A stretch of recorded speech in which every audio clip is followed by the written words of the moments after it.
జీవితకాలం ఏం చేసావా అంటే ఎంతో కొంత బిడ్డలకి వ్యక్తి నిర్మాణం చేయండి.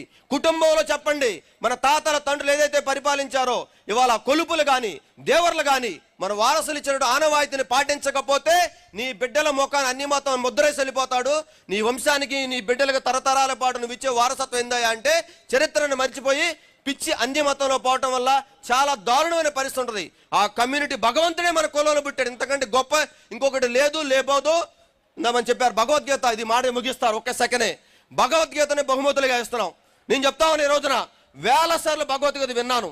నీ యొక్క నిర్మాణం, నీ పిల్లల భవిష్యత్తు, నీ భవిష్యత్తు, నీ అలవాట్లు, మీ జీవితం మొత్తానికి మార్గదర్శనం ఒకే ఒక గీత, భగవద్గీత.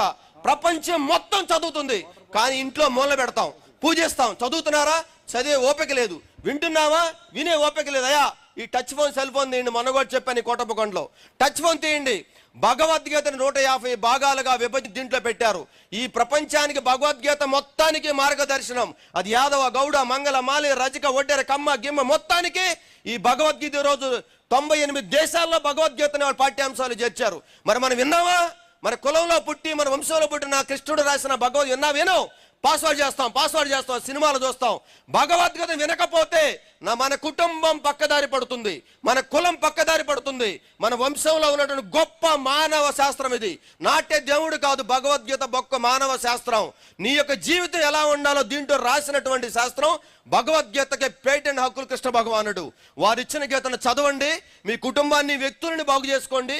నీలో మార్పు రాకపోతే నీ కుటుంబం మారదు, నీ కుటుంబం మారకపోతే కులం మారదు, కులం మారకపోతే సమాజం మారదు. మనల్ని మనం సంస్కరించుకోవడం కోసం,